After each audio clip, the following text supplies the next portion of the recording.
ቀይሕ ባሕር ዝኸበደ ታሪካዊ ብድሆ አንጸላሊዎ ምህላው ተሓቢሩ ቀይሕ ባሕር ካብ ውህም ምሕዳራውን ሓድነታውን ጸጋታቱ ዝተዓጻጸፍ ብመንጽር ዕድላቱን ብድሆታቱን ክግምገም ከሎ ድማ ኣሻቓሊ ክበሃል ዝከኣል ገዚፍ ብድሆ አንጸላሊዎ ምህላው ተሓቢሩ ቀንዲ መበገስ ናይዚ ድማ ኣብ ከርሲ ማዩ ሓቒፍዎም ዝርከብ ገዘፍቲ ባህርያዊ ጸጋታትን ህሉ ናይ ወራር ስምዒታት ናይተን ኣሜሪካ እትርከበን ዓበይቲ ሓይልታት ዓለም ምዃኖም ተገሊጹ ሓደ ካብ ዓብላሊ ትንታነታት ሎሚ ቅኒ ኣብ ጸበባ ዝርከብ ወሽመጥ ሆርሙዝ ኣብ ልዕሊኡ አንጠልጢሉ ዝርከብ ሰርቢ ኩናት እንተዘይተኣልዩ ብቀይሕ ባሕር ክትካእ ዝብል ዛዕባ ዘካተተ ምዃኑ ዝትንትን ኣብ ማሕበራዊ ገጽ መዘከር ታሪክ ኣብ ቀረባ መዓልቲ ዝወፀ ሰነዳዊ ትንታነ ቀይሕ ባሕር ብርግጽ መተካታ ወሽመጥ ሆርሙዝ ክኸውን ዘኽእሎ ሎጂስቲካውን ምምሕዳራውን ስርዓት ተሃኒጹ ድዩ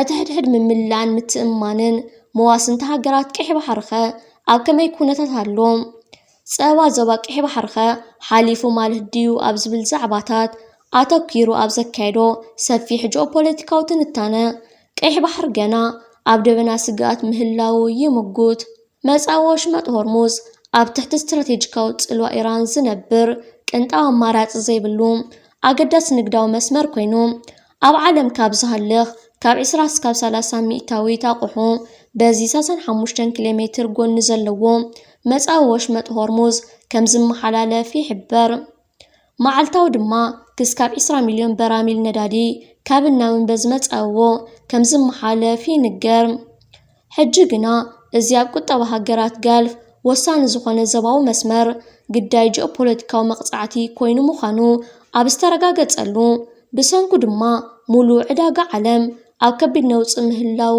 ይሕበር መጻወ ባብኤል መንደብ ካልኣይ ኣገዳሲ ኣህጉራዊ ንግዳዊ ኬላ እዩ ምስ ዕዳጋታት ንግዲ ብምትሕሓዝ ክንዲ ሆርሙዝን ባብኤል መንደብን ጸላዊ ቦታታት ኣብ ካርታ ዓለም የለን ተተባሃለ ምግናን ኣይኸውንን መጻወ ባብኤል መንደብ ኣገዳሲ ኣፍ ደገ ናይ ቀይሕ ባሕሪ እዩ ቀይሕ ባሕሪ ልዑል ጂኦስትራቴጂያዊ ቁጠባዊ ጸጥታውን ኣገዳስነት ዘለዎ መስመር ኮይኑ ንሰለስተ ኣህጉር ዓለምና ማለት ኤሽያ ኣፍሪቃን ኤውሮፓን ዘተኣሳስር ፍሉይ ስትራቴጂያውን ጂኦግራፊያውን ከባቢ እዩ ብሰሜን ናብ ማእኸላይ ባሕሪ ክዝርጋሕ እንከሎ ብደቡብ ከዓ ክስካብ ህንዳዊ ውቅያኖስ ባሕር ዓረብን ወሽመጥ ዓረብን ከምኡውን ቀይሕ ባሕሪ ብዙሓት ስትራቴጂካውያን ነቁጣታት ማለት ከም መትረብ ስዌፅን መጻወ ባብኤል መንደብን ዘካተተ መስመር እዩ ሓደ ካብቶም ቀንዲ ኣገደስቲ ኣህጉራዊ ማያዊ ናይ ንግዲ መስመር ዝኾነ ቀይሕ ባሕሪ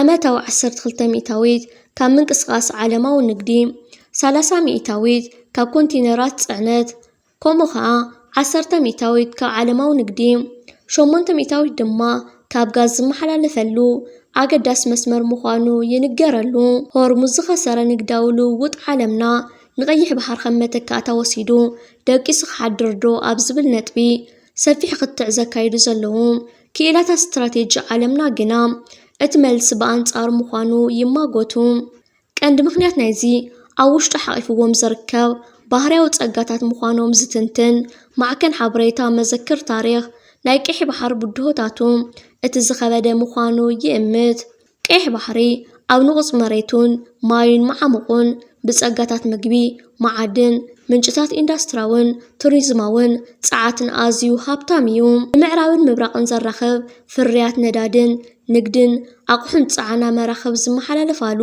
ድልድል ብምዃኑ ድማ ዘባውን ኣህጉራውን ኣገዳስነቱን ንዓበየ ይኸይዳሉ ባዮሎጂካዊ ኣቃውምኡ ከዓ ኣብ ሑፃ ዝመልኦ ገማገሙን ኣብቲ ዝቐረባ ማያዊ ክፍሉን ናይ መርጀር ከርከስን ማለት ኮራል ሪፍ ኣብ መዓሙቑ ከዓ መዓድናዊ ሓተላታት ዝመልኦ ምዃኑ ህላው ናይዚ ድማ በቲ ክስካብ ሕጂ ዝቕጽል ዘሎ እሳተ ጎመራዊ ንጥፈት ምዃኑ ጂኦሎጂካውያን ክኢላታት ይገልጹ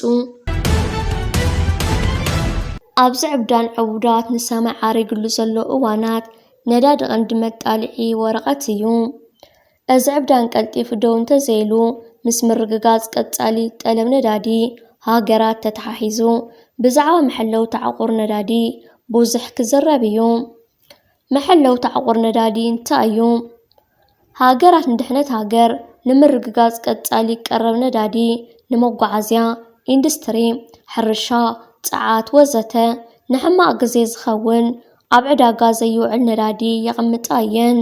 ዝበዝሕ ክፋል ዕቑር ነዳዲ መንግስቲ ዝሃንጾን ዝውንኖን ዘመሓድሮን እዩ።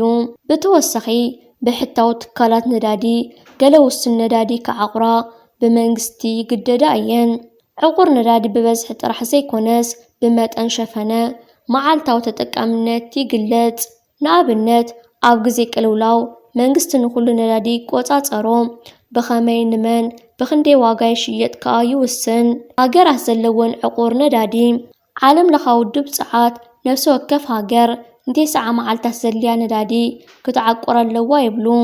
ዕቑር ነዳዲ ገለ ሃገራት ብመዓልታት ጃፓን 254 ቻይና 200 ጀርመን 9 ኢጣልያ 9 ብሪጣንያ 9 ህንዲ 74 ኣሜሪካ 64 ከም በዓል ንግስነት ስዑድ ዓረብ ሩስያ ኢራን ዝኣመሰለ ሃገራት ናይ ገዛ ርእሰን ነዳዲ ስለ ዘለወን ዕቑር ነዳዲ ኣየድልየንን እዩ።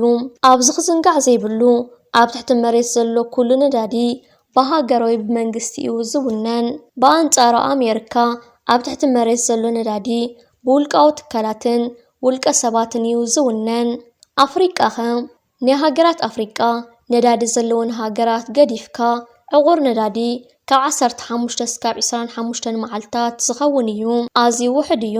እዞም ኣብ ናይ 3000 ዓመት ጽውጽዋይ ዝነብሩ ኸ ኢትዮጵያ ሕዚ ስትራቴጃዊ ማዕቆር ነዳዲ የብላን ኮይኑ ተሪፉ እቲ ኣብ ትሕቲ ምክልኻልን ብሕታዊ ትካላትን ዘሎ ነዳዲ ጥራሕ እዩ። ንሱ እውን ልዕሊ 10 መዓልታት ዝኸውን ኣይኮነን።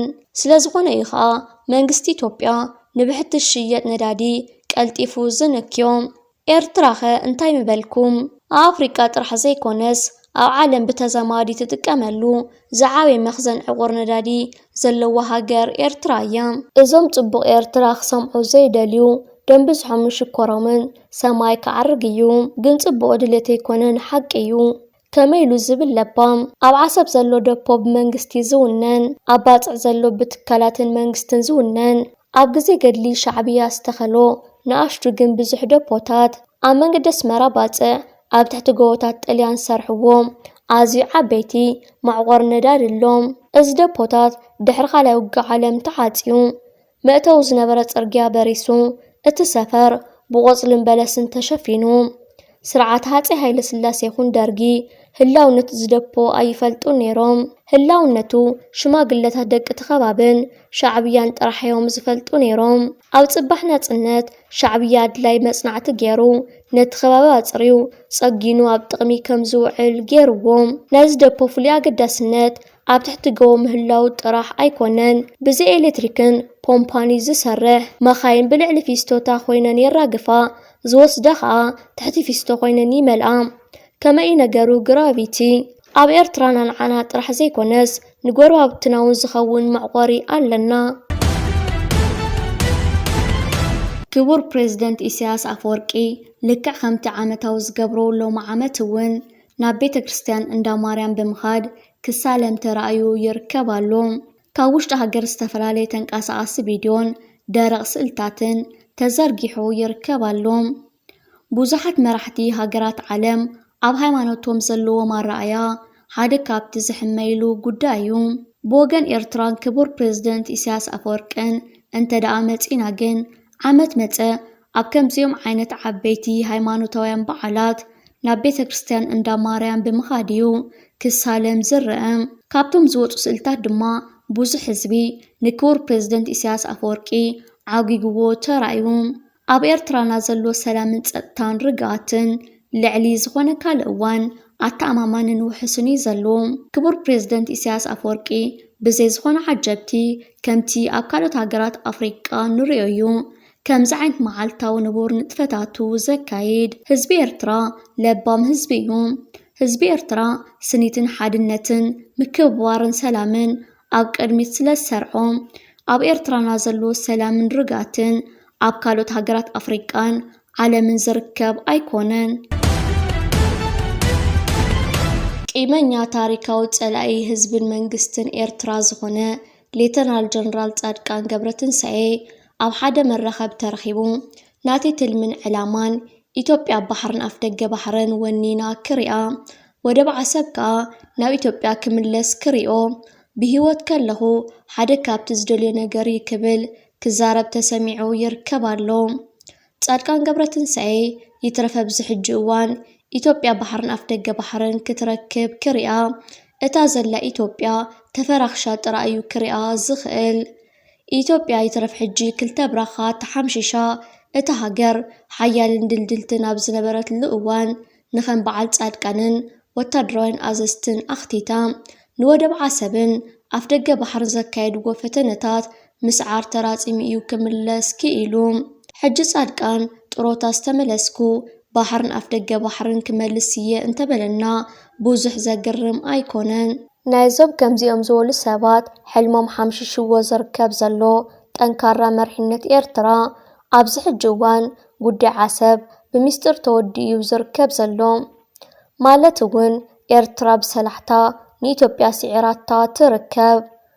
ኤርትራ ንኢትዮጵያ ዝሰዓረትላ መንገድታት ንምጥቃስ ድማ ብዲፕሎማሲ ብህንፀት ወታደራት ጥንካረን መሳርሕታትን ናይ ህዝቢ ጽንዓት እቲ ዋና ባዕሎም ዝኣመንሉ ጉዳይ ዓሰብ ኣብቂዕ ዘለወሉ ምኽንያት ድማ መሪሕነት ሻዕብያ ምስ ትግራይ ዝገበሮ ጽምዶ እዩ።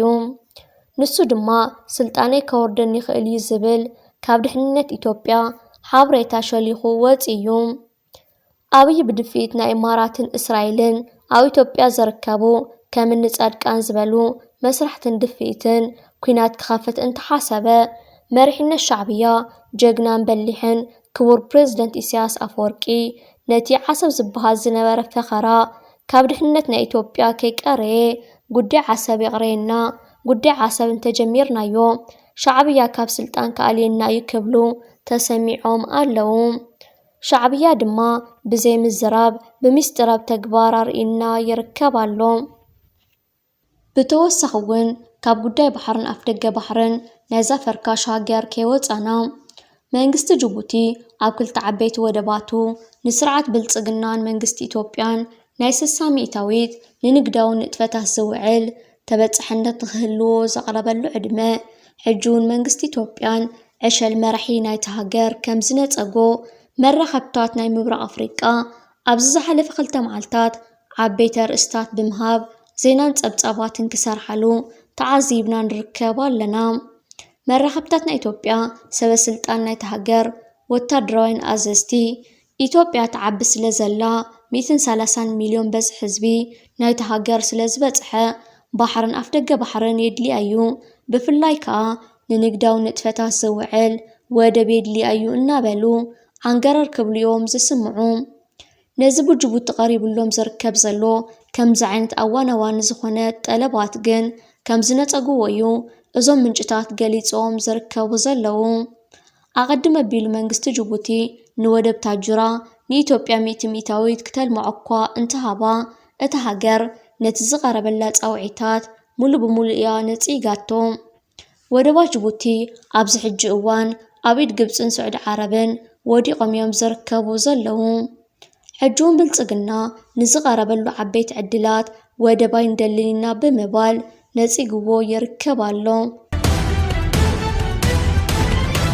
መንግስቲ ኤርትራ ብፍላይ ከዓ ክቡር ፕሬዝደንት ኢሳያስ ኣፈወርቂ ሕብረት ኣፍሪቃ ዝሞተን ዝለመሰን ውድብ ስለ ዝኾነ እዚ ውድብ ከም ብሓድሽ ተፈናጢሑ ክተዓራረን ክቕለስን ኣብ ዝተፈላለየ ኣጋጣሚታት ፃውዒታት ኣቕሪቡ ነይሩ። ንፃውዒታት ክቡር ፕሬዝደንት ኢሳያስ ኣፈወርቂ ድሕሪ 10 ዓመታት ተረዲኦም መራሕቲ ሃገራት ኣፍሪቃ ሕብረት ኣፍሪቃ ከም ውድብ ንኣፍሪቃን ኣፍሪቃውያንን ከም ዘይጠቅም እዚ ውድብ ከም ብሓድሽ ክመሓየሽን ክቕለስን ከም ዘለዎ ብግህዶ ክዛረቡ ንከታተልን ንዕዘብን ኣለና። ሓደ ካብዚኦም ፕሬዝደንት ኬንያ ዊልያም ሩቶ እዩ። ፕሬዝደንት ኬንያ ዊልያም ሩቶ ኣብ ዝሓለፉ መዓልታት ኣብ ሓደ መራኸብን ኣጋጣምን ተረኺቡ ሕብረት ኣፍሪቃ ከም ውድብ ንኣፍሪቃውያንን ሃገራት ኣፍሪቃን ክውክል ኣይኽእልን እዩ ክመሓየሽ ኣለዎ ክብል ዘሕለፎም መደረታት ንህዝብታት ኣፍሪቃ ሓደ ካብቲ ኣዘራራቢ ኮይኑ ዝርከብ ዘሎ ዛዕባ እዩ። ንናይ ፕሬዝደንት ኢሳያስ ኣፈወርቂ ዘሕለፎም መልእኽታት ከም በዓል ፕሬዝደንት ኬንያ ዊልያም ሩቶ ነዚ ጉዳይ ተጸንቢሮሞ ይርከቡ ኣለዉ። ናይ ክቡር ፕሬዝደንት ኢሳያስ ኣፈወርቂ ጻውዒታት እንተዝስማዕ ነይሩ ቅድሚ 10 ዓመታት ሕብረት ኣፍሪቃ ተዓርዩ ነዚ ሕጂ ኣብ ዝተፈላለዩ ክፋላት ኣፍሪቃ ዝረአ ዘሎ ግጭትን ዕግርግርን ንኽፈትሖ ዓበይቲ ዓቕምታት ምረኸበ ነይሩ።